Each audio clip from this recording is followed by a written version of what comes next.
Live from MMA Fighting Studios, this is Between the Links.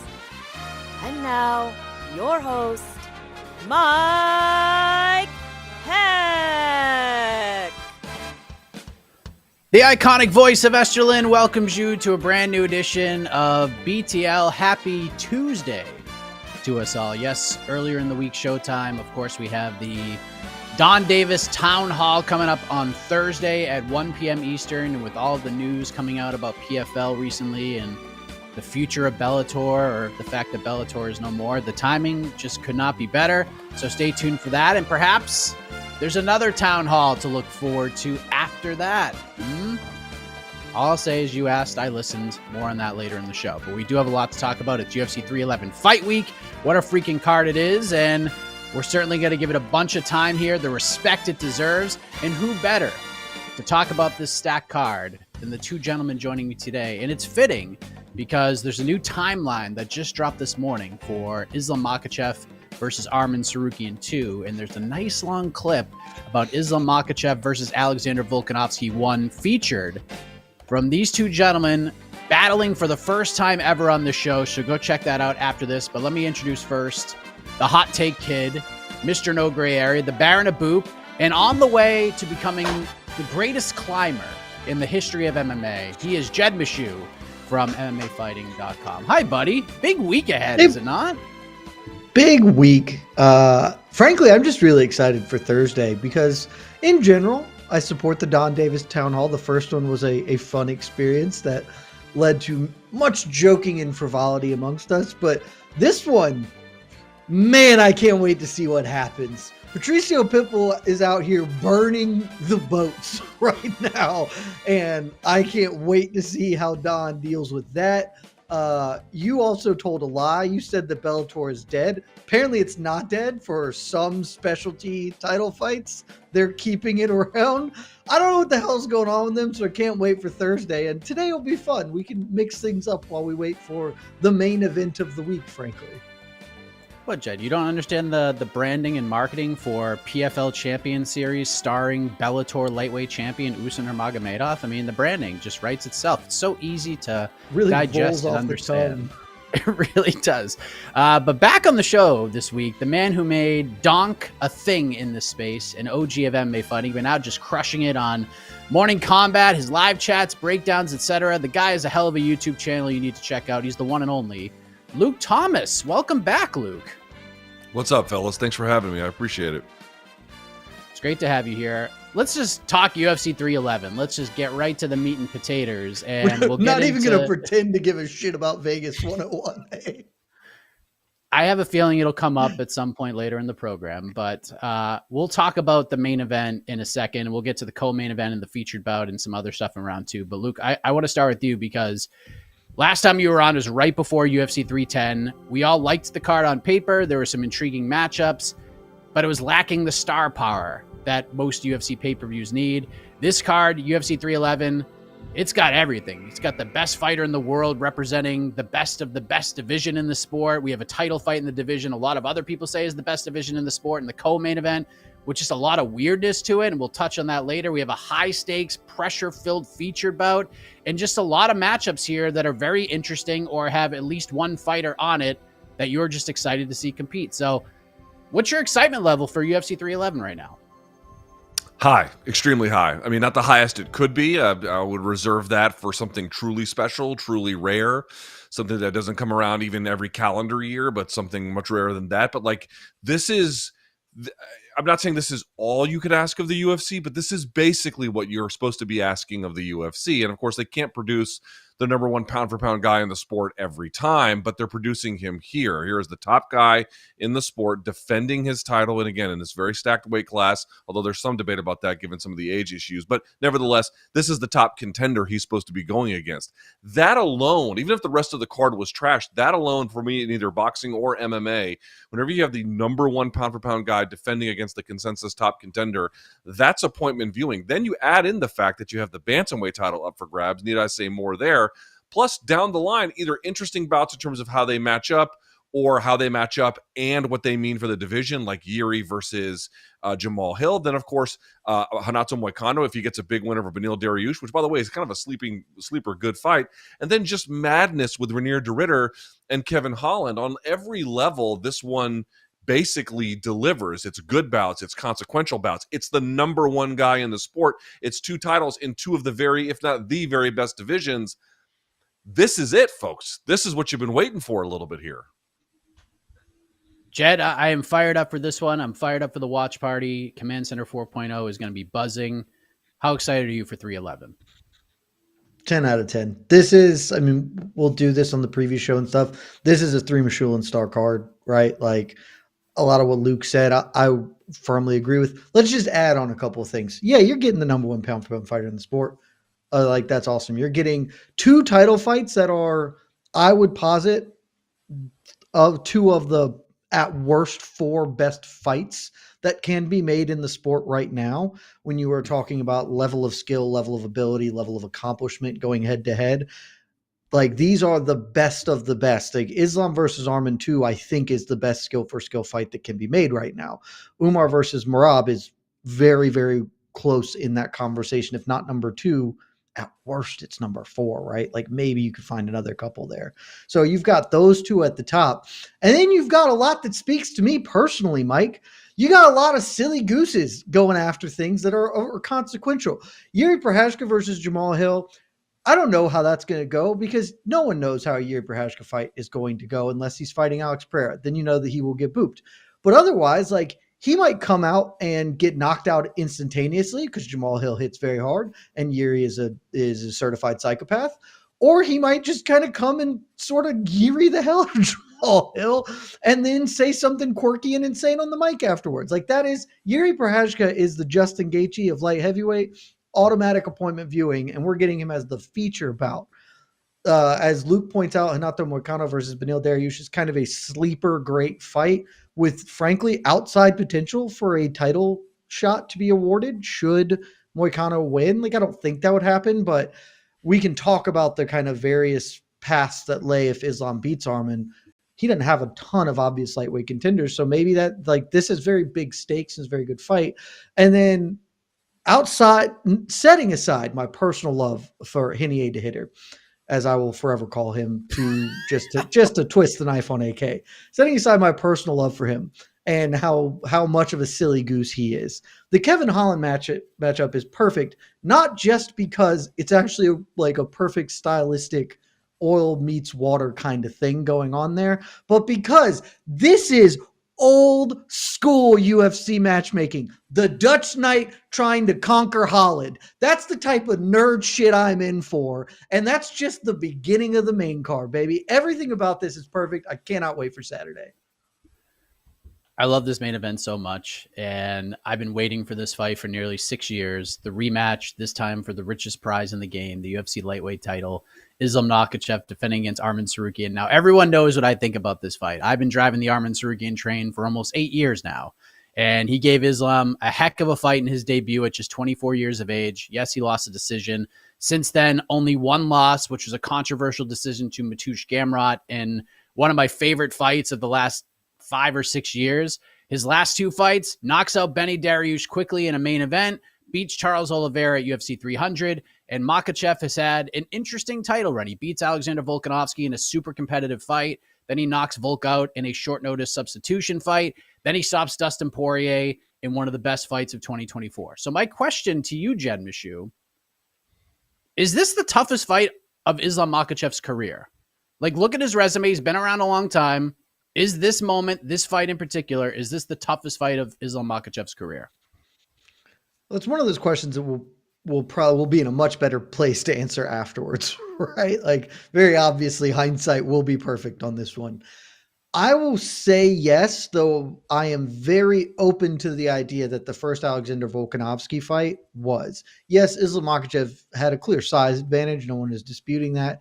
But that is at the time when Volkanovski is at the peak of his powers. He appears to be maybe the best fighter of all times. People are starting to kind of whisper that as a possibility. And Islam had just won the belt. And while many of us thought he would do what he has gone on to do and was this great ascendant talent, there were still some unknowns about him. There were still questions that maybe he didn't totally deserve. His path to get to the title was he didn't have to kill a bunch of ranked guys. He sort of just got there. He had just won the title, and this would be his first defense. So I think that there is an argument that, going in blind, we could say that the Volk fight one maybe is tougher than this. But I'm not sure, and I think I will defer to the Arman Tsarukyan fight. And perhaps it's just because of you, Mike, because you have been hawking Arman Tsarukyan like you are a dude at a county fair trying to pay his bills. For the last 8 years, you've been selling me on this dude, and he's very, very good. And I don't know if you're just getting over with me that this fight is going to be extremely competitive, but the odds makers don't agree. The odds makers have friggin' Islam installed as a pretty hefty favorite here. And so that is a little bit of tension for me this week of trying to figure out, why do I think that this fight maybe won't be close, but will be competitive, whereas Vegas is telling me something different.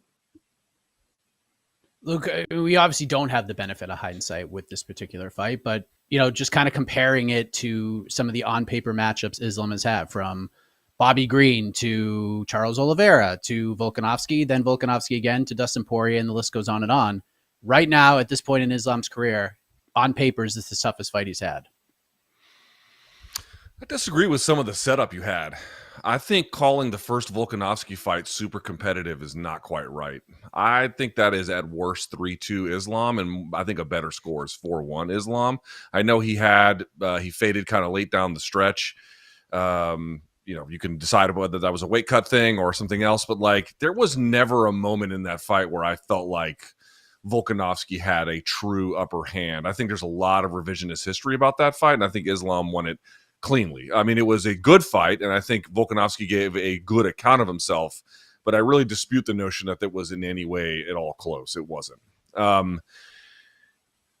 Asking if it's the toughest one, this is a difficult question to answer. Let me say a couple things. I mean, on paper, is Arman more dangerous than prime Charles Oliveira? I doubt that. I don't think that he is, but I would also say something like this. I went back and I watched the first fight, and I would say if today's Arman Tsarukyan fought that version of Islam Makhachev from 6 years ago, 2019, I would say Arman would win hands down. There would really be no question. But of course, we're at a different place. Here's the problem that I'm up against with this one. I certainly think that Arman, and by the way, my mom was Armenian. Let's go Armenia, right? I believe that he can give Islam a fight that basically nobody else can, except maybe Mateusz Gamrot, but he's not really relevant. So in this particular context, so you're left with of the available contenders, who can push Islam in some of these wrestling, scrambling, relentless pursuit, physicality kind of situations in the way that Arman Tsarukyan can. The answer is really nobody. In that sense, he kind of is the toughest fight. However, what I would also push back on is this idea that as good as Tsarukyan has gotten, and again, he is the top contender. He does, whether he wins or not, there was nothing artificial about him getting to this position. But I feel like he hasn't shown me enough in actually demonstrating skill development that tells me he's got enough to really give it to Islam, short of Islam having some kind of renewed weight cutting issue or, some other kind of ailment we're not aware of, or just having an off night. In other words, if he's on and Arman's on, they're both on. I don't know if Arman has shown quite enough skill for me to really believe that Islam is threatened over the course of 5 rounds. As good as Tsarukyan has gotten, Islam's gotten a lot better since 2019 too. I think that the skill gap that they had between them was not significant, but noticeable. I'm not sure we're going to get anything different on Saturday. So it's the kind of fight that he offers, but is he the most dangerous opponent that he's had? I don't know about that. We'll obviously be breaking this all down throughout. Do you want to add something, Jed, please? Luke just approached that from a way that I hadn't considered, which is interesting to me. Because Mike, we've talked about this on and off air. I am of the opinion, and not to tip my hand to various programs we'll do this week, I think Islam is just a little bit better everywhere. And so that this will be a fight where Arman is very competitive, but ultimately loses 49-46, right? Like that's how I view this. At the same time, there's a piece of me that thinks if I'm just a little bit wrong, that this is the biggest threat to Islam to lose the title. But in a very different way. Like, I don't think Arman's killing Islam to win the title, right? Like, I think that he has like a 20% chance to maybe just sort of be slightly better than Islam and take the belt. Whereas I think Charles Oliveira has like a 5% chance to beat Islam. But when he does, it will be by doing something violent and dangerous, sort of an immediacy thing that upends things. And it's just sort of I think that that's kind of like how Luke was looking at this, and I had not really considered it. I was mainly looking at danger as the concept of taking the belt, not providing actual physical in-cage danger to him. Yeah, I mean, there is a part of me just from like a scientific perspective that hopes that this fight goes into 4 and 5 because, well, I think Arman Tsarukyan beat Mateusz Gamrot that first fight, and I've watched that fight 100 times because it's so damn good. He did slow down quite a bit down the stretch. Like, he definitely slowed down. He was not this obvious, and nobody really is in round 4. But he slowed down the third round against Oliveira. Yeah, can he maintain if this fight goes long? So I'm very curious to see on that end. I do think if Arman wins, I think he just runs his ass over and it's a quick fight. Because I do think if it goes long, I think Islam's just going to kind of drown him down the stretch. But that's obviously something we'll talk about throughout the week. And we'll save some of those obvious questions. But Luke, you mentioned something earlier about the lightweight division right now. Because if Islam wins this fight, and there's certainly names in the top 10 he hasn't fought yet, a lot of them are coming off of losses, or at least losses that happened in 2024. So there's not really like a ton of options here. I mean, sure, could you do an Oliveira rematch after the Chandler fight? Sure, but he's coming off of a loss to Tsarukyan less than a year ago, and Islam stopped him to win the belt. And yeah, you get Dan Hooker if he beats Justin Gaethje if that fight fully materializes, but Islam already ran Dan Hooker over. So that's something you can maybe look at as a rematch, but I just feel like he's going to run into a million rematches here. So one of the questions I have, and I'll pose it to you, if Islam wins, what are the chances this is his last fight at 155? Decent. Good even. No, decent. The problem is, as we already know, what's going to happen up at 170 with Belal Muhammad and Shavkat Rakhmonov. I suspect that if Shavkat wins, of course, it opens up the floodgates. At that point, you could make it happen, and they just might. But of course, if Muhammad wins, well, you've got some difficult questions to answer now. That doesn't actually, by the way, preclude him from going to 170. They might even decide to do a super fight. Hell, throw another BMF title, have Islam versus Kamaru Usman at 170. I'm not advocating for this fight. I'm simply trying to imagine what are some reasonable possibilities that we have to at least consider in the event that Belal has closed off that chapter, or at least that opportunity, that avenue. And now you're trying to figure out, what do you do with a guy who, to your point, has beaten most of these guys, or they're otherwise kind of old and not really worthy, or the fight just doesn't seem all that compelling versus some more attractive options, even non-title ones at 170. This is the central tension of his career. And of course, the X factor here is, well, what about Ilia Topuria? But it's still so, I mean, it's January 14th, for crying out loud. Like, I don't even know what's going to happen with Ilia. And Ilia wanted to fight with Charles Oliveira. Apparently, Charles Oliveira doesn't really want it. And so that remains a escape valve should they need it. But again, two problems with that. One, it's yet another 45er moving up. And then, of course, the other problem is that we're just talking about him not wanting to be at 55. These cuts are hard for him. He wants to go to 70. That's a non-starter at that one there as well. I mean, this is really getting to something more central about the lightweight division. It is still a very, very good division. It will always be a very, very good division on some level. But the problem is there was a class of guys that were supposed to move out the existing ones. The Fizieves, Tsarukyan's, now he did his job, but he's not alone. Gamrots, there's some other ones. And they were all supposed to just kind of push out the existing power structure, and they didn't. Not much. Not nearly as much as they needed to. So those guys just hung around. Well, now Islam is like, what am I supposed to do? There's supposed to be a fresh set of contenders that I'm supposed to take on. Contrast this with the run of GSP, where there were always guys pushing out the existing power structure along the way, where he had to fight multiple generations of them. Islam doesn't have that opportunity. So to the point you raised, Mike, I don't have any good answers for this. And I bet you the UFC doesn't either. We're going to have to figure this out as we go. Jed, you got the pencil here. If Islam goes out there and does what you and many other people believe he's going to do on Saturday, like, where does he go from here? Because it's, again, he's fought like all of these guys, except for Michael Chandler and Justin Gaethje, but neither of them are really in a title discussion. But as we've seen, maybe that doesn't matter all that much. Yeah, so I know exactly what's going to happen here. I feel really confident in this. I wrote about this in our, I got asked this for the mailbag column that I think is dropping in 10 minutes on MMAfighting.com. Great website. Go check it out. I think it's 60-40 that this is his last fight at lightweight. And that 60-40 is the exact way that I rate Shavkat Rakhmonov versus Bilal Muhammad. I think Shavkat is 60% likely to win that fight. If he does, Islam is fighting Shavkat for Shavkat's first welterweight title defense sometime next year. Or not next year, sometime later this year, sorry. If Bilal wins, then Islam is sort of stuck.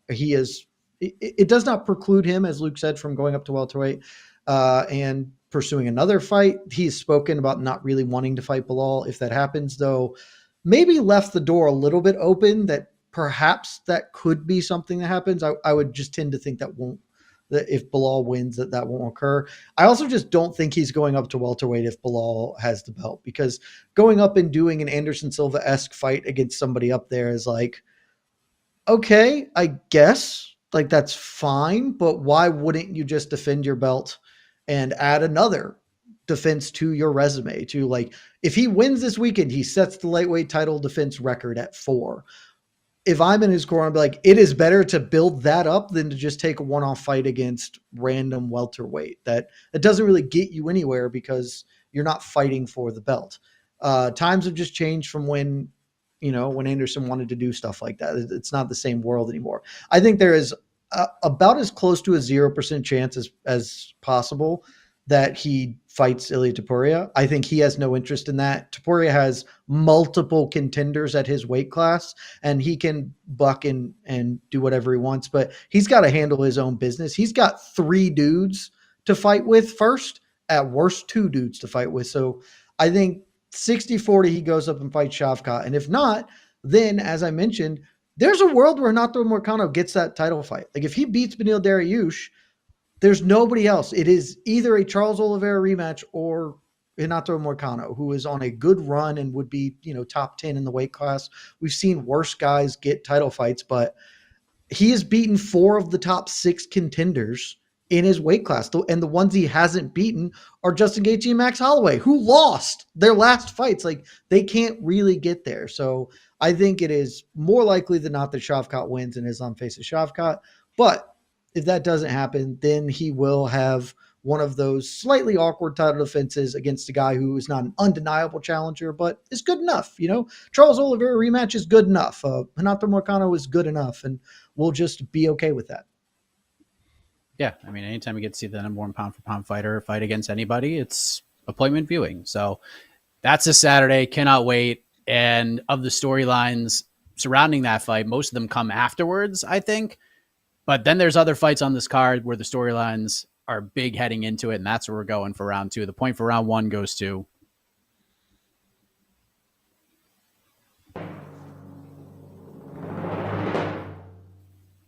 Jed Meshew. 1-0. Nicely done. Set the tone, boys. Set the tone. Doesn't matter if you win by an inch or a mile. A win is a win. Winning's winning. Hashtag winning's winning. Vin Diesel. All right, let's talk about the co-main event and some of the other happenings at UFC 311. Jed, from a psychological perspective, the co-main event between Merab Dvalishvili and Umar Nurmagomedov, this is like a sports psychologist's dream come true, because Merab has had such an interesting start to this title reign, and the man just, like, he's not ready to fight. He's just pissed off heading into the fight. Because I talked to Merab last week, and he just seems pissed. Like, he's just angry about all of this. So after seeing sort of the builds from both guys and just looking at the excitement of this matchup on paper, what's the biggest question you have heading into this fight? Ooh, the biggest question. The thing is, I don't have a lot of questions because I think that this is a foregone conclusion. But I guess if I have a question, it will be this. Is Merab going to fight well, or is he completely outside of his mind right now? because we have gone over this a lot because we've had a lot of reason to over the past few months. I think Merab has handled the first few months of his title reign about as poorly as is humanly possible to do. Heading into this fight, some people think armchair psychology is dumb. I think it's fun, though not perhaps instructive, but it is fun to play the game. Merab couldn't be doing worse mentally in front of this. Like, he seems to be like crumbling in a to him being upset, and then come fight time he will focus and do Merab things, or if he is going to lose his mind when the cage door closes and then try and get in a fist fight that he can't win. He can't win a fist fight against Umar. He can win an MMA fight against Umar, but he's not going to win a fist fight against him. And if he just kind of goes crazy, this might be a really short night at the office. I think ultimately he is going to lose anyway, but my questions are largely, how does he approach this? Because we just haven't seen this side of Merab before. And will this affect him at all come fight night, or is he able to bifurcate and separate those two parts of himself and be about the business when the cage door closes? Yeah, the psychological aspect is very interesting with Thomas, because I wonder if Merab is just outside of his mind, like Jed said, or if he's like the Ryan Garcia of MMA, where he's just making you think he's outside of his mind and then just puts on a performance of a lifetime, except he's probably not on all sorts of shit. But what's the biggest question you have heading into this fight? Yes, and as far as I know, Merab not virulently racist like Ryan Garcia. Another difference between them, perhaps. Very true. My big question is, going into this one, you kind of have an answer, but not fully, is what does the UFC think of Merab? It took a long time to get a title shot, but I've seen longer ones. And then the first chance they get for a title fight, granted, part of it is just expediting fights into parts of the calendar that they need, rather than, hey, we would love this fight if it happened in March, but we need one for January. Let's push it there. But I don't know, man. I've sort of been hearing stuff around the rumor mill about how the UFC views Merab and what role how they view him and how valuable they consider his contributions. I don't know what to make of all of that. I guess we're going to have to see what the UFC does, but I just bring this all up to say they didn't give him much time to really wait for the most difficult fight he could get. They kind of rushed it. I don't think Nurmagomedov is fully healthy, but neither is Merab. Merab is angry about this in general because, remember, I mean, how many times have you seen Merab fights fan at, local whatever the fuck competition? You're like, yeah, there's Merab again. And then he makes skits where Sean O'Malley is in a Barbie car driving down the street in Las Vegas or something. Like, he's like, I'm pretending I'm not mad. He's like the most mad guy ever. But at the same time, I feel like it has ratcheted up. Like, there's really something else going on. Is that tension with the company? I tend to think there probably is a little bit of that. And then you really kind of have to add, well, what if it's kind of close? Merab doesn't get blown out, right? I mean, he might lose, but he doesn't typically get his ass whooped and then stopped in 2 or 3 rounds or something like that. It might go the distance. And if it does, and if it's reasonably close, are they going to give him a rematch? You're going to find out the answer pretty quickly, I feel like. And my hunch is that if there's any opportunity to move on from him, they will. I'm not declaring to you that's what I want. I'm not declaring to you that is a good thing. I'm merely declaring to you, or I'm asking, but with some kind of suggestion, obviously, what does the UFC really think of this guy? I don't know that they think a whole lot. And I think any opportunity to move on from him, they'll take with open arms. It's up to him to deny them that opportunity. It's a fascinating tale because Merab thinks his relationship with the UFC is fantastic right now. And the way Dana sold this, essentially, at least the way that Dana recited it as he announced this fight, is like, Merab is just so pissed and he kicked down the doors of UFC headquarters and demanded this fight. He said, this dude's talking shit. I got to shut him up. And I asked Merab about it. He was just like, yeah, they wanted me to fight in January. And I said, yes, I don't want him to talk crap about me anymore. I'm mad. And I was like, okay, that's not as exciting of an answer as I thought it was. But Luke, I want to take what you just said a step further, because we've seen guys in these situations. Leon Edwards was a guy that just like, all right, this is probably his only chance at a title. Bilal Muhammad, yeah, it's probably his only chance at the title. And I think you could have said the same about Merab, only chance at a title. Leon lost his belt. We don't know if he's going to get another title fight. I don't think Merab's getting a rematch, but if he goes out there and loses to Umar, and you said the UFC, you suggest that the UFC might just want to open the door and let Merab kind of just get out of the title picture.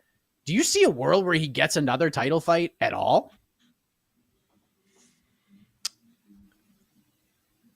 It would take a Herculean effort, which maybe he can pull, but I would say, okay, so we have to talk probabilities. I know this is a show we're supposed to give you hot takes, but the best I can actually do is what is likely and least likely. I would describe that as extraordinarily unlikely. I would bet everything I own that if he were to lose him, and more to that point, let's be very specific. If he were to lose either a clear decision or get stopped, which I think tends to be less likely, but certainly a clear decision, I do think Nurmagomedov is likely to win here. I think they're ready to just say no thanks, but no thanks, and there's not to say that there's nothing he could do to get back to a title, but it would what would be the path? What would you have to show? A radical transformation in your style, but that tends to come with being up and being down. Whereas with the style that he's got, he's mostly for the up and up quite well. I don't think that's likely. Is it to be that he's just going to beat a bunch of other contenders and that's what's going to go into play? Maybe. I mean, it's an interesting question here, right? Because if they do really think that Nurmagomedov is their guy and they really want to put effort behind him and they don't want Merab, what do you do with Merab? Because he is likely to beat a lot of these other contenders. I know it's crazy. Merab is the existing UFC bantamweight champion. But what role does he serve in the company if he's A, not a surging contender, like on his way up, like in the way he just was, or B, the existing champion? If he's just the guy to play spoiler to all the other guys, they don't have a lot of use for that necessarily. Though, so that either means you got to change divisions, which I guess if Topuria leaves 145, that's something he could try. Or I don't know what his future is with the company. It's a bunch of weird things. I know, again, it's the strangest time to introduce this, but you have to be able to think over the long term on this one. Yeah, this is a strange one for them. I don't think if they don't have to give him a title shot after this, I don't think that they will. Jed, if he loses the belt on Saturday, what is the chances he gets another crack at that belt anytime soon? Or anytime in his career? Is this the last time he's in a championship fight if he loses on Saturday? I would say it's the last time he'll get to fight for the bantamweight belt, right? Like it would be astronomical for him to put together the type of win streak that would necessitate getting back there, because the UFC doesn't like him. It's pretty clear to me that they are ambivalent to him at best. Maybe they do not actively dislike him, but they do not see him as somebody beneficial to them. And there are, I'm sure, a whole host of reasons, maybe even tracking back to just him and Aljo refusing to fight each other. That has always bothered Dana White when gyms do that. And so maybe it just started there, but they very clearly do not. And at least very clear to me that at best they are ambivalent towards him. And so they are not going to put him back. They're not going to do him any favors. The one way he could maybe, I think, realistically fight for a title is to change weight classes. And he has talked previously about maybe dropping down to flyweight. I don't actually know how feasible that is for him, but given where the flyweight division is right now, we just had the number 10 dude in the world fight for a belt there. We had a guy who was not in the promotion come in and get a title fight. Pantoja is beating everybody that there is to beat in this weight class, and they're just kind of pulling dudes out of the ether to fight him. So there is a universe where if he could make flyweight, they would let him run that. But I think if he loses, this is the same as Bilal and Leon and the same dudes before them.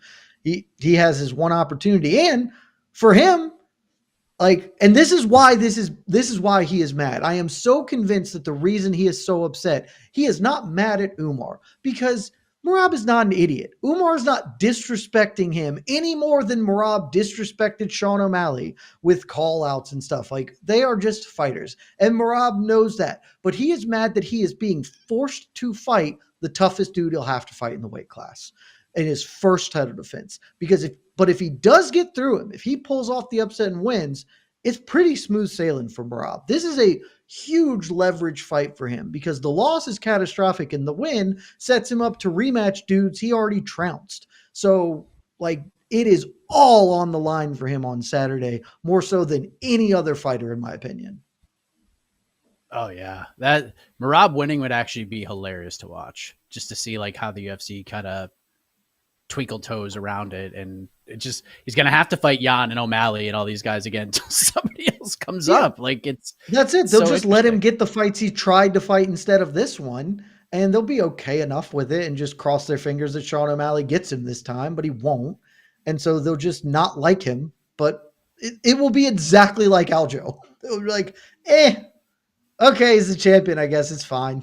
Like, we'll live. Another fight that is very exciting. We have Jamahal Hill returning for the first time since UFC 300 in his knockout loss to Alex Pereira, taking on Jiri Prochazka, who is returning for the first time since getting knocked out by Alex Pereira at UFC 303. Two guys handling the build to this fight much differently, Jed Mishu. So let's paint a word picture, if you will. For the casual eyes and ears of UFC and MMA fandom, Jed Mishu, why is this fight so important on Saturday?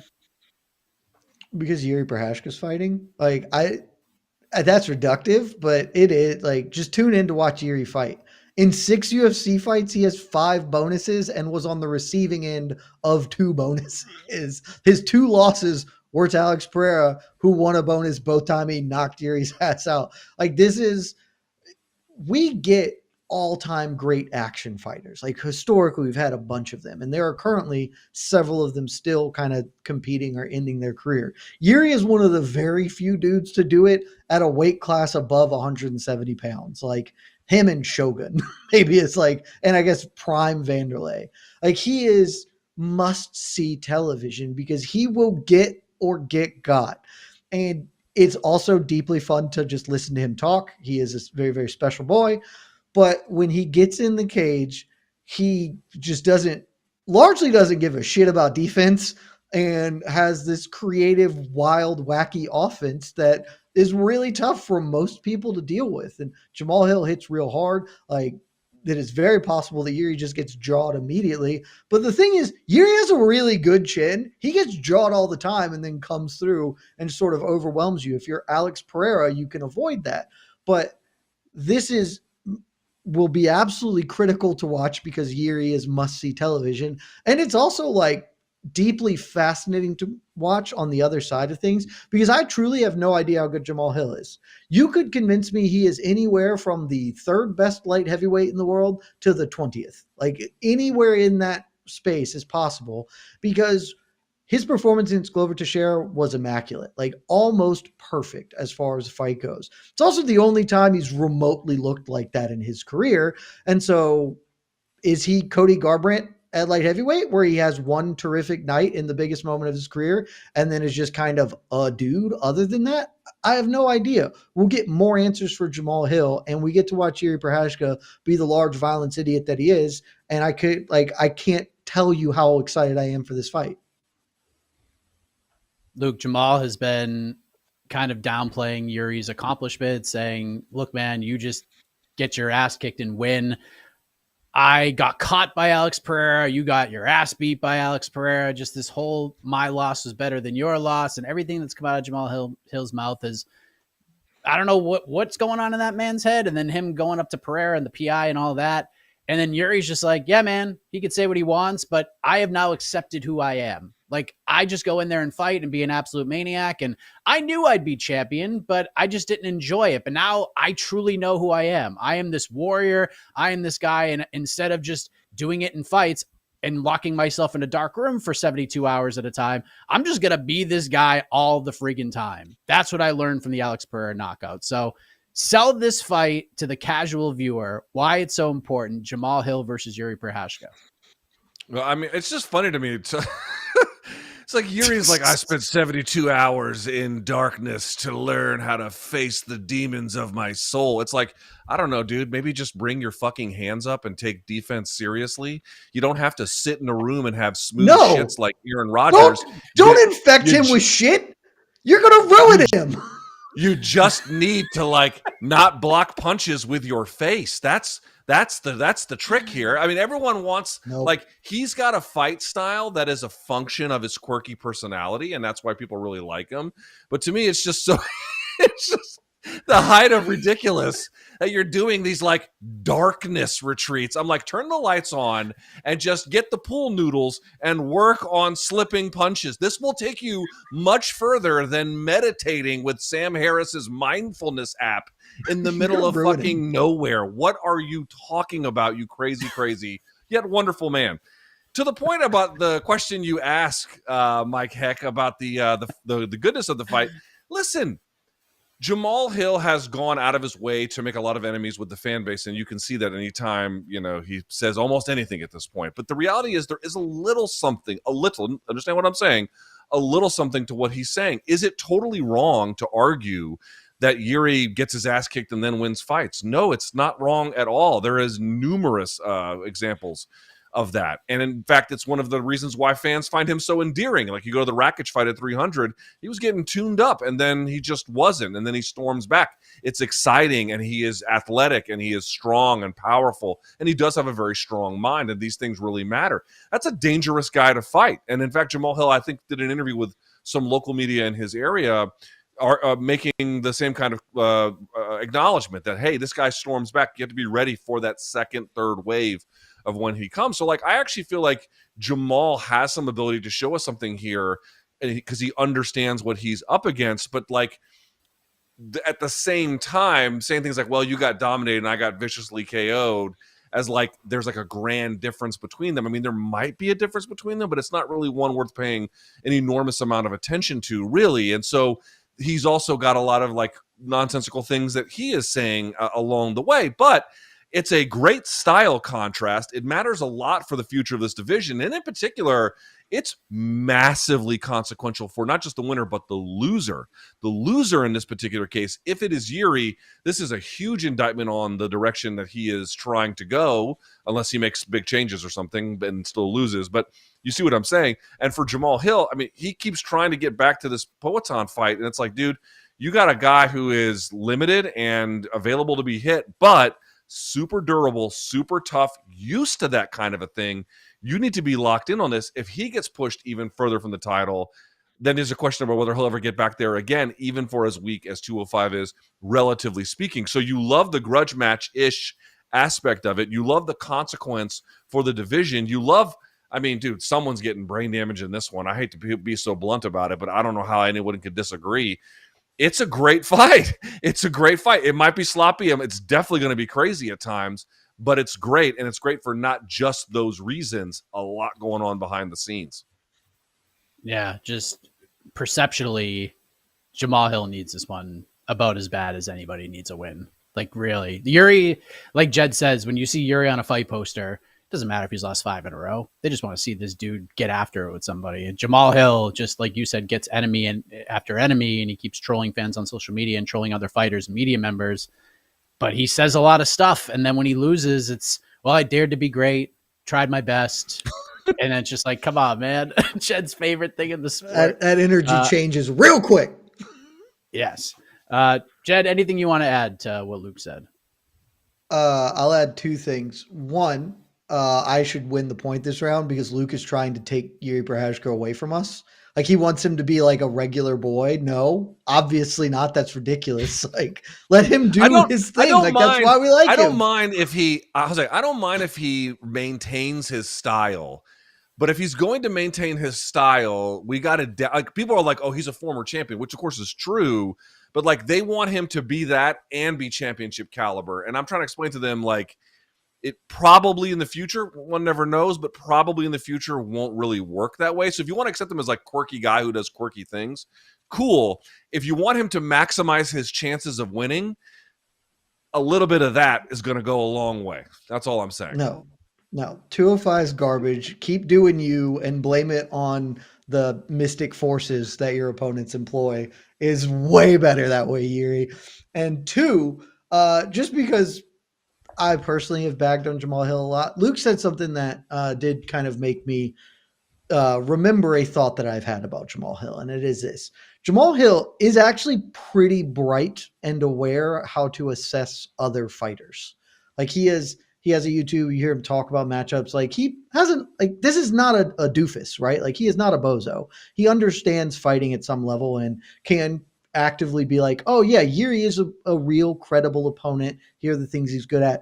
Where Jamahal Hill's failings are is in his ability to assess himself. He clearly has no concept for like introspection whatsoever, which leads him to say, I would have beat Alex Pereira, but for getting caught. He got knocked out with the first punch that was thrown. And so that makes this that is another fascinating angle to this fight, because I absolutely believe that Jamahal Hill can look at Jiri and say, here are good ways that I could approach a fight with Jiri Prochazka.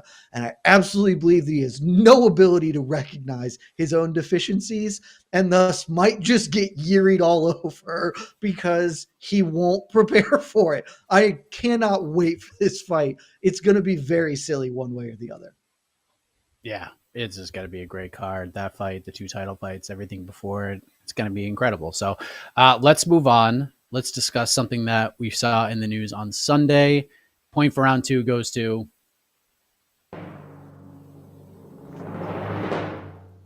Jed Meshew. Nicely done. Jiri for life, 1-1. Jiri for life. All right. That's not 1-1, baby. That's 2-0. That is 2-0. That's right. That's right. All right, Luke's back up against the wall here. Against but that's the okay. wall. We got, you know, That's like okay. I'm used to it. We got bullshit judges in the sport. This is what you get, you know. All right. Well, let's talk about what we saw on Sunday, because a video went pretty viral. We saw Khabib Nurmagomedov on what turned out to be a Frontier Airlines flight. Let me just pull this up for context. The clip we all saw, guys, was this viral thing of Nurmagomedov. He's being asked to change seats. Khabib refuses, and then there's a flight attendant essentially telling him that a supervisor could be called to escort him off the plane, and then Khabib appears to leave by himself. And obviously, Khabib's going to be very busy on Saturday coaching 2 title fights back-to-back. But this story, Luke, we saw Khabib release a statement about it, seemed very calm in the video. And then Frontier Airlines released a statement to us yesterday, and I'll read a little bit of this. It said, quote, customer Khabib Nurmagomedov was seated in an exit row, was asked multiple times if he was willing and able to assist in the event of an emergency. According to the flight attendant, Mr. Nurmagomedov did not respond despite repeated attempts, which placed him in non-compliance with FAA requirements. The flight attendant informed Mr. Nurmagomedov that he could be moved to a different upgraded seat or exit the plane. Videos circulating on social media platforms do not capture this interaction and instead show a subsequent interaction after a gate agent entered the plane and reiterated the option to be reseated. As a result of the customer's initial unresponsiveness and repeated declinations of a seat change, he was asked to deplane per airline and FAA policy. The decision to deplane the customer was in no way related to his ethnicity, and we have refunded him and his traveling companions for their flights. Luke, what has your reaction been to this over the last almost 72 hours? Confusion, to be perfectly honest with you. I mean, listen, I'm the exit row king, right? I don't fly first class unless someone else is paying for it, which is pretty rare. And the best seat to get, if you're my size, 6'4" and 270 pounds, is the exit row. And of course, if you've ever sat in the exit row, you know the drill. The stewardess or whoever comes down the line and says, everyone's sitting there, can you help in the event of an emergency? You're all like, yes. You got your headphones on at 6 a.m. You're leaving wherever the fuck. And then they make you stop and they go down the line and they make you say, can you do it? And you have to say yes. Like literally, here's how I know this. If you just keep saying, okay, sure, whatever, they'll remove you. There was a guy on my row on a flight one time where they actually did it, and it wasn't a big to-do. He actually, I don't think he wanted the seats. He ended up there. He was a small guy. They moved him, and it wasn't a big deal. But, like, they don't take kindly unless you're, like, closely locked in on them and you actually say the word yes. If you just give a thumbs up, sure, okay, whatever. They don't like any of that. I don't quite understand what the rules are in that sense, but they seem to be sticklers for it in the end. Was Khabib doing that, not even thinking twice about it? Does he normally? I mean, dude, first of all, why the fuck is Khabib flying Frontier? I mean, did you lose a bet, Khabib? Holy fuck. Get off Frontier. You couldn't pay me to get on Frontier Airlines. I don't even know what the fuck. Why would you even subject yourself? Anytime you've ever seen a fist fight on your phone at the airport, it's in front of Southwest, Frontier, Ryanair, or What's another one that's a good one? Spirit. Spirit. Yeah, Spirit. Oh, Spirit. The fucking Peter Pan of the skies, ladies and gentlemen. You better bring brass knuckles through the TSA when you ride Spirit, you cheap fucks. Anyway, the point I'm trying to make is you get the worst stewardesses, you get the worst service. They're used to all these cunts who board the flight, who talk shitty to them. Maybe they didn't like his answer. I don't know. This idea that like we can declare he was automatically discriminated against. Would I be surprised even a little bit if they discriminated against him? Of course not. This is a thing that we've seen on camera a million times. Would I also be surprised if it turned out with the statement that the company put out that they tried to get some kind of formal yes from him and he just give them, a gibberish or whatever, not understanding the magnitude of what they require you when you sit in those seats? I could also see that as equally plausible. I don't really know how to parse this. There's just not enough evidence to declare one way or the other. Jed, what did you think of this whole thing? And then, first it was being told it was Alaska Airlines, which turned out to be incorrect. Khabib released his statement, clarifies it's good old Frontier. And then he released his statement. Other fighters and people around the space have obviously defended Khabib. And then Frontier releases their statement to us yesterday. What has been your reaction to all of this? I think Luke nailed it all, right? Like the overwhelming thought is, why are you flying Frontier? Like, I'm confident in saying that Khabib Nurmagomedov has more money than I do. And like, I don't fly Frontier. Like, I'm not doing that. Like, I can pony up for Delta. Like, you can't go. Like, I would have thought it more likely that they would just like rent a jet to fly the team than fly economy Frontier. Like, not even business class. Like, he's flying economy Frontier. That is baffling to me that this unfolded in that circumstance. The other thing is, I like Luke, if it came out, if we were able to read minds and this was some form of discrimination, I wouldn't be like flabbergasted by it. I think it is not the most likely answer to what occurred here. I think the most likely answer is probably somewhat close to the Frontier statement. They asked him, and as Luke said, he gave him a thumbs up or said, sure, whatever. And they didn't get the response they wanted. And this was some flight attendant on a bad day or a power trip and just said, okay, you didn't give me exactly what I want. And then they just kept doubling down on it when it became clear that he was willing to do the role necessary. He was capable of doing it. His English is fine. But once they were in that room, they had gone down that path, and now we're just walking down this road to see it to the end. And so you could certainly say that Frontier and the people involved probably should have cut their losses at some point. But I find it's not like he's like walking around with a Quran and the crescent moon on and being like, I am Islamic, and then they're prejudicing him. Like, that just doesn't make sense to me.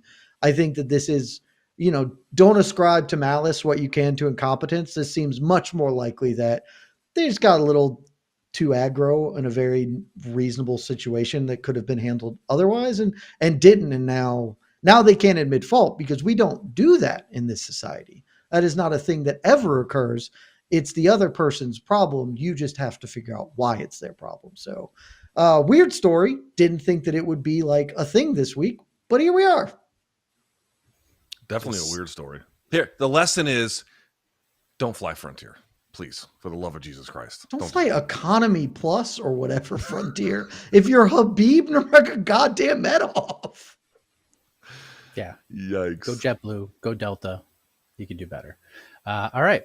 Well, let's move on. There's lots of news and notes to get to. So the point for round 3 goes to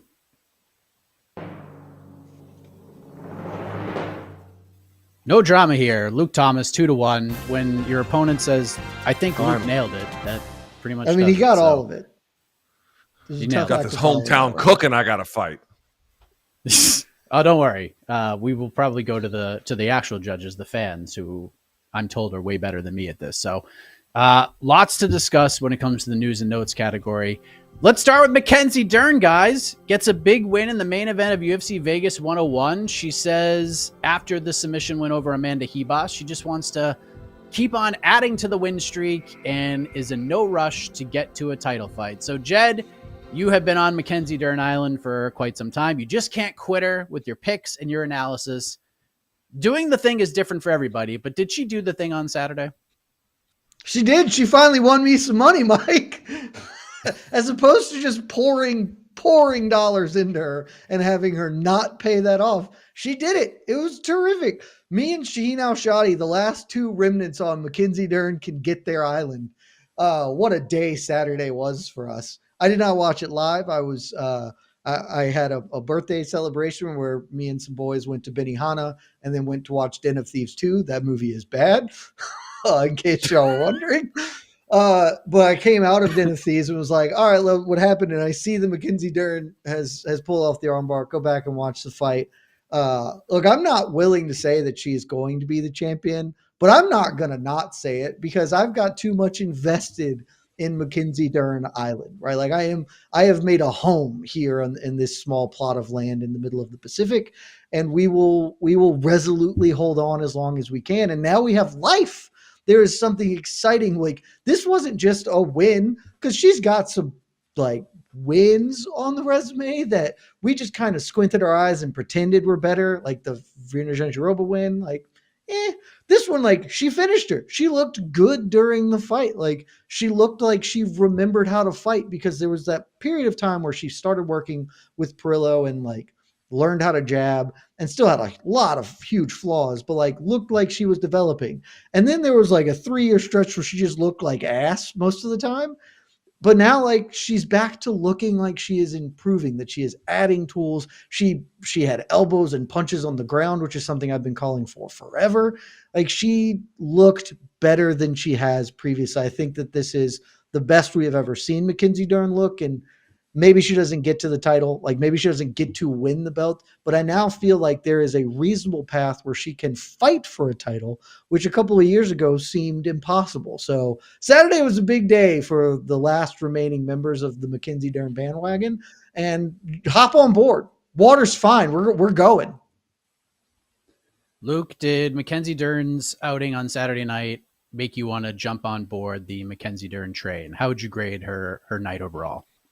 Pretty high grade. I mean, I think the reality is this: there was something truly different about this win than other wins. She's had other wins that came quicker. She's had other wins that looked nice.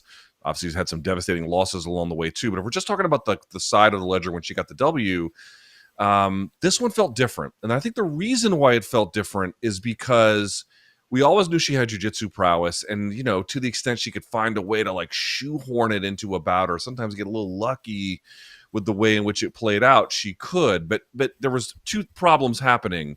First, and this is what sets this win apart in my judgment, she began and clearly evidenced the reality that she is building pieces around the jiu-jitsu that's making it all work together more nimbly. Right. So consider that, she had the double leg in the second round.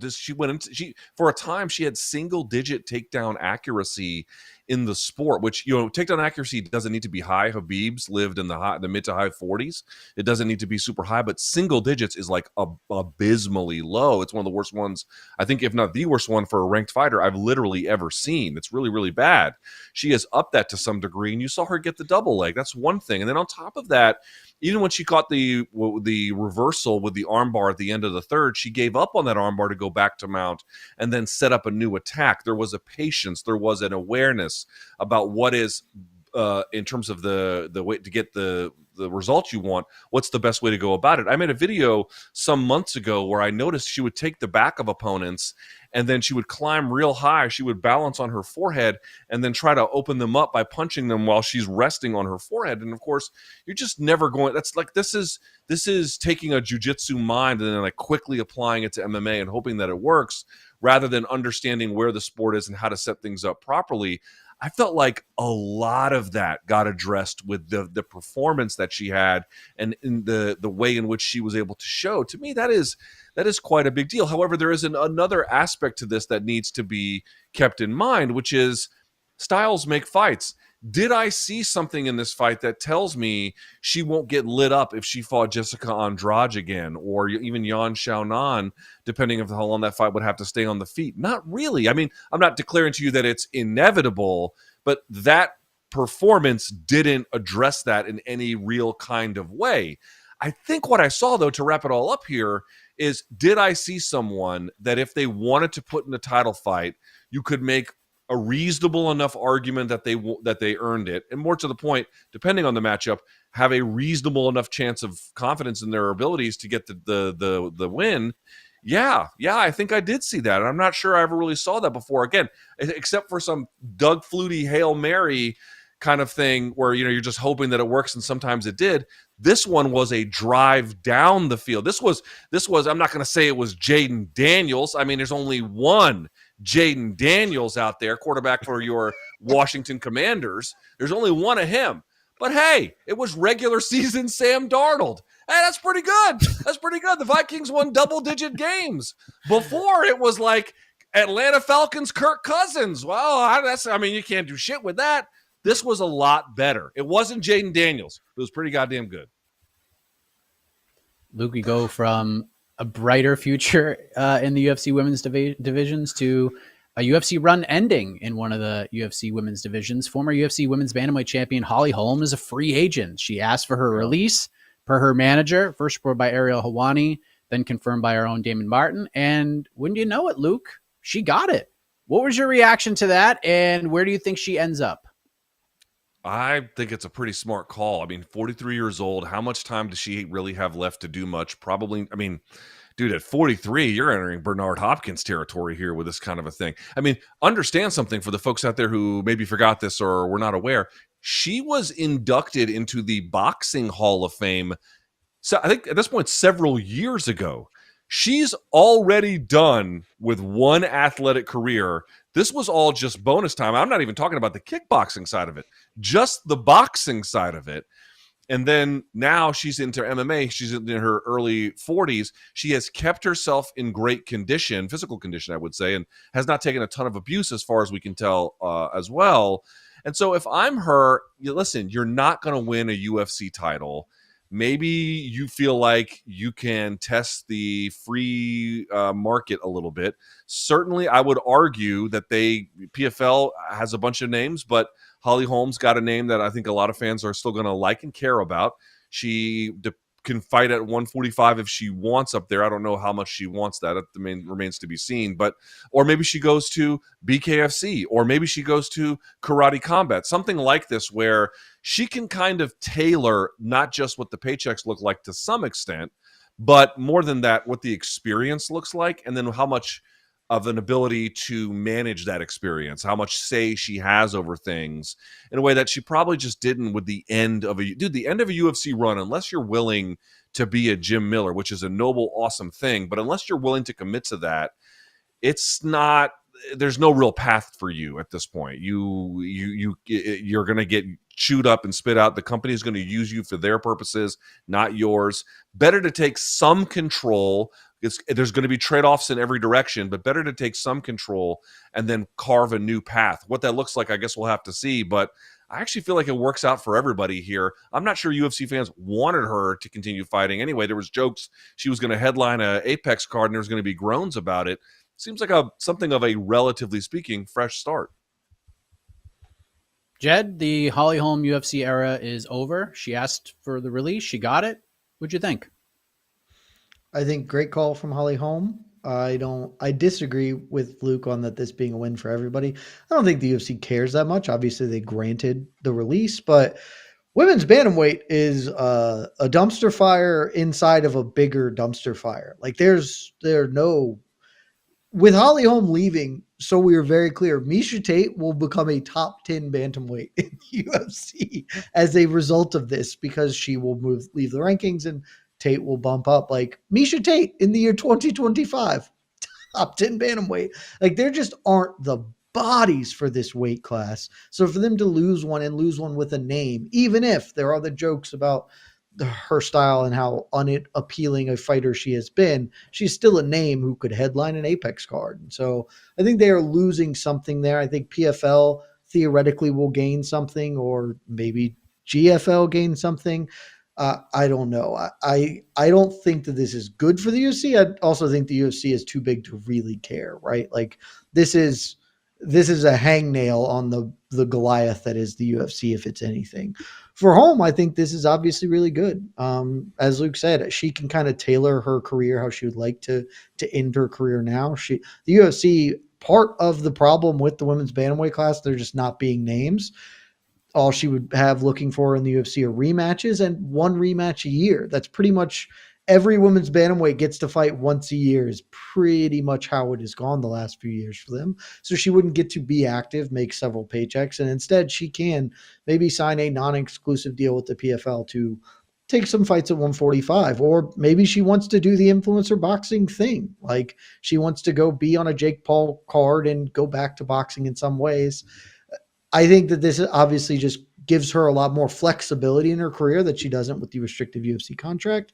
And ultimately, she's going to be a UFC Hall of Famer. I don't think she is one yet, as if memory serves, but like ultimately, she will get inducted into the UFC Hall of Fame. She will be the only person in both the Boxing Hall of Fame and the UFC Hall of Fame, which is a pretty cool feather in your cap. She had a very solid MMA career overall, and she gets to spend the last few years of her athletic career competing how she would like to. So great for her. And then last one we'll get to here.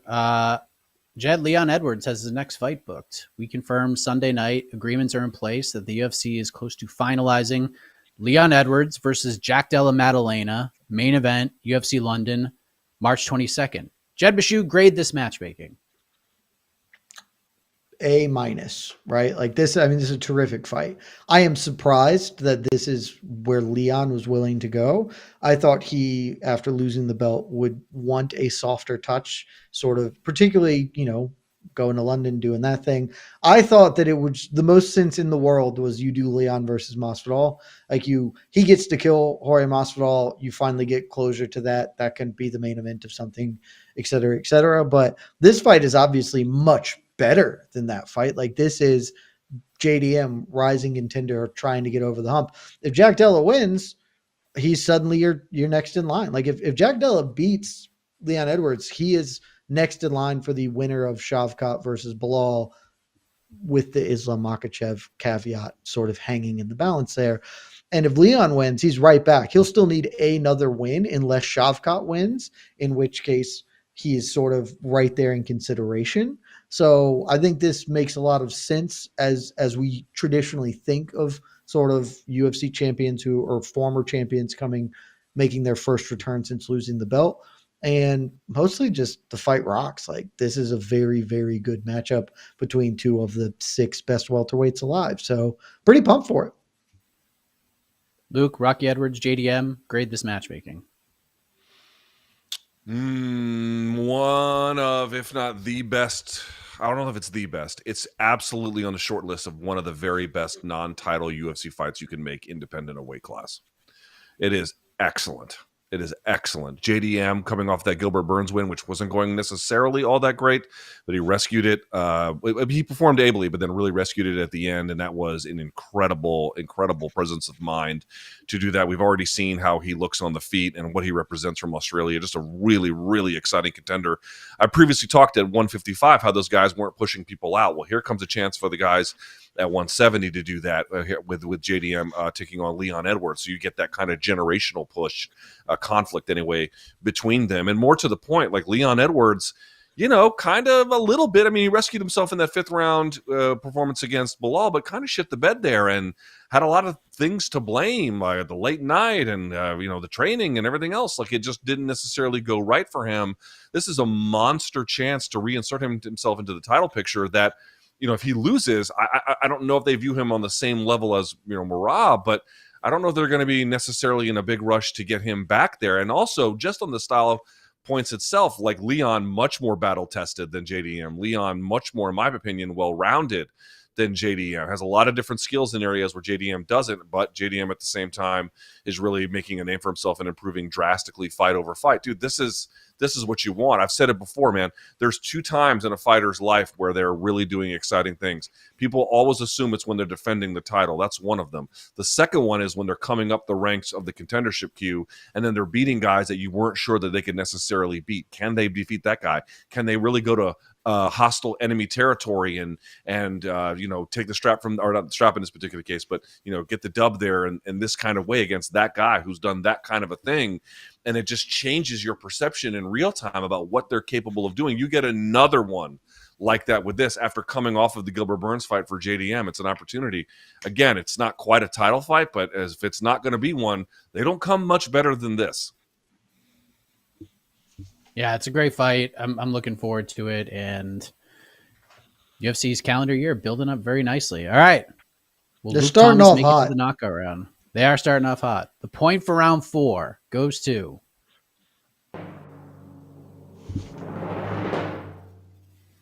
light them up, my friends. We're going to the knockout round. 2-2. Luke ties it up. The Big Mo, firmly in Luke's corner right now. Firmly in Luke's corner as we head to the knockout round. One question decides it all. Each will have 60 seconds to answer. Brian Campbell not here, so I know both of you gentlemen will handle it within the correct 60-second time frame. But Jed, do you want to go first? Yeah, he's tough. I'll go first. I'll go. Look, I gotta take the momentum back from him. This is not going to be a Jaden Daniels miracle comeback. I'm gonna squash that shit out quite quick. How'd that go against Michael Penix, guy? I don't give a shit about the Falcons, so it's fine. He's a Colts fan. I'm a Colts fan, which is a whole different bag of problems, but. But speaking of bags of problems, as we mentioned, there's going to be a town hall with Don Davis, the PFL founder and chairman, Thursday, 1 p.m. Eastern, right here on this here channel. And Don teased on the first town hall in October, and it wasn't officially official at the time, but Bellator as a brand was essentially no more, that all the fighters are going to be under the PFL brand umbrella. The Bellator Champion Series is going to be rebranded to Champion Series 2.0, or now the PFL Champion Series. And we've also confirmed the season format is no more. They're switching to a more classic tournament format and other things as well. Now, Jed, PFL and Don have a lot of other things to answer to, and boy will he on Thursday afternoon. But focusing on just these 2 moves, is this a good move for the PFL? 1 minute on the clock. Go. Can you clarify which 2 moves Yes. I'm focusing on? Again, just Bellator no more, under the same umbrella, season no more, tournament. okay. Start the timer. We're good, Casey. It started. Boom.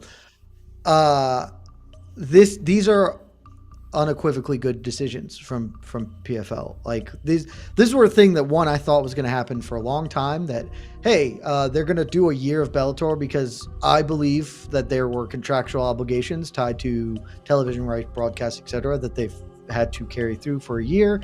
And as soon as that was up, they were going to Bellator. Well, Bellator's done after a year. I feel justified in that belief. 2, I had a brief, I kind of like the season thing, but nobody else did. So you got to do what the fans are telling you to do. They're not. My issue with this is for every positive step PFL is taking, they are moving forward. They then take big steps back by, what the shit does it mean the Bellator brand carries a rich history that will continue to be respected through select feature title bouts? What? Why? Don't respect them. They are dead and gone. Move on with your life. Focus on you. All this weird shit you're doing, it needs to be settled. There you go. Luke, same question. Some changes within the PFL Tour. There is no more PFL Tour. It's just PFL.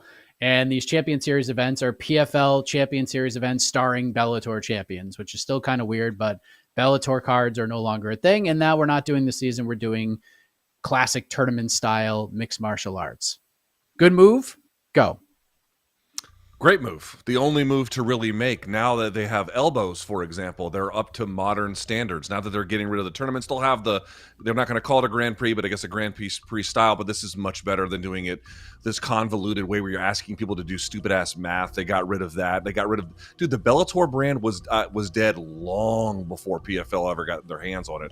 All of these things are by themselves good. In fact, not only good, great, and I would even argue to some degree, borderline essential. Here's the problem. It ain't going to save them. They cannot save them. It can make the product more interesting and it can make it more dynamic. And for the first time, they might even be able to build a fan base, something that they haven't ever been able to do. But the problem is there is one group of fighters at any given time in history that the that the public perceives as legitimate. And all of those guys are at UFC. Until the UFC has cross-pollination with the PFL roster, there is no way for those guys to get legitimacy, which means there is no way for them to compete. It cannot be done. Better, but better on a sinking ship. Well, there you have it. Some moves with PFL, perhaps more moves on the way. I can't wait for and the now, town hall. I'm very excited. I gotta tell you, that is like, I am so excited for that. I'm genuinely excited.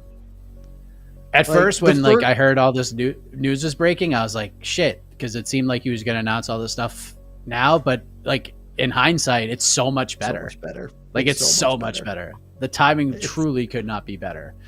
So again, Thursday 1 p.m. So maybe Eastern, it would be better for us as a site if we were breaking the news or whatever. Although I think that's even debatable from a content perspective.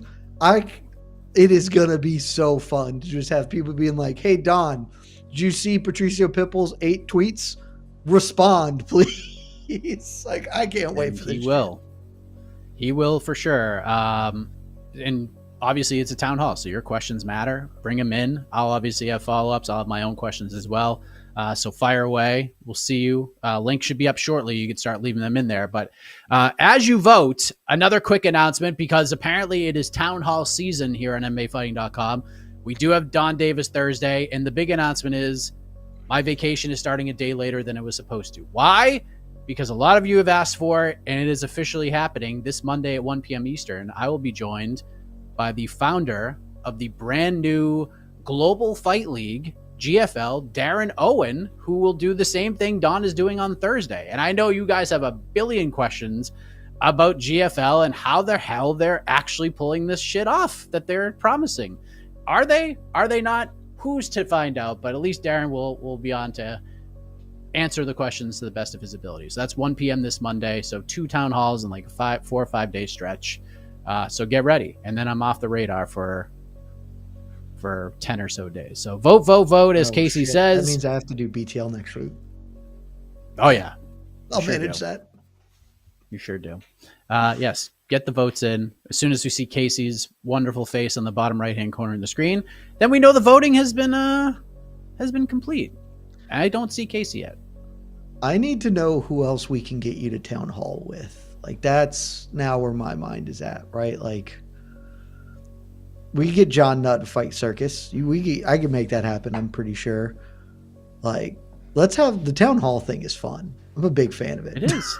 We can get fighters, we can get managers, coaches. I mean, we can get them I don't know all. if anyone will be as good as Don Davis, who came out and said he doesn't watch MMA, which is one of the greatest answers ever given in front of a live screen.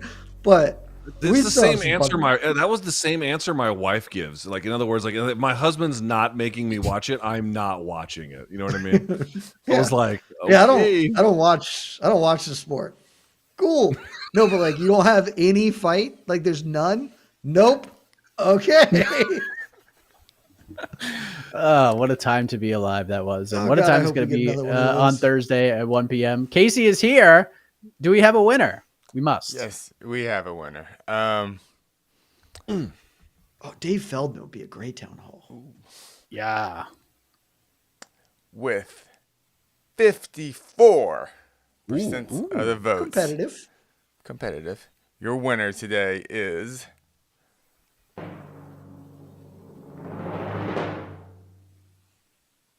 and still undefeated. Yes!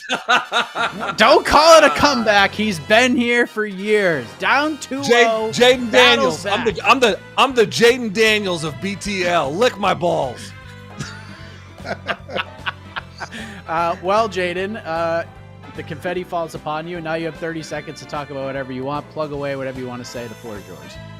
I just want to wish the Washington Commanders good luck when they take on the Detroit Lions this Saturday, which will, by the way, be happening during UFC 311. You can catch my watch along and then post-fight show at youtube.com/Luke Thomas. Thanks to the boys, EKC and Jed, the dirtbag, who looks like he works at 7-Eleven, and then, of course, Mike Heck. I appreciate all of you, and thanks to everyone out there who voted for me as well. Mwah! Let's go number 5, baby. Let's go. Jed, your response to the fan voting. I just want to see Luke Thomas try and evade tackles from NFL football players. If he's Jaden Daniels, I want to see Luke Thomas trying to get slippery in the A gap, That, I think that would be some great content right there. So perhaps maybe that's something we can look at on Luke Thomas's YouTube channel. With that said, Casey, hit the music. We're on out of here. Tomorrow, obviously, Jose is en route to Los Angeles, to Inglewood, which is Shout always out up to LA. the good. Media Day coming up tomorrow. Press conference on Thursday. Weigh-in stuff on Friday. It's going to be a busy week here at MMAfighting.com, so stick with us. For Luke, Jed, Casey, the iconic voice of Esterlin's going to take you home. We are back next week. I won't be, but Jed will be right here on Between the Links. Good night, everybody. Love y'all. This has been an MMA Fighting production on the Vox Media Network.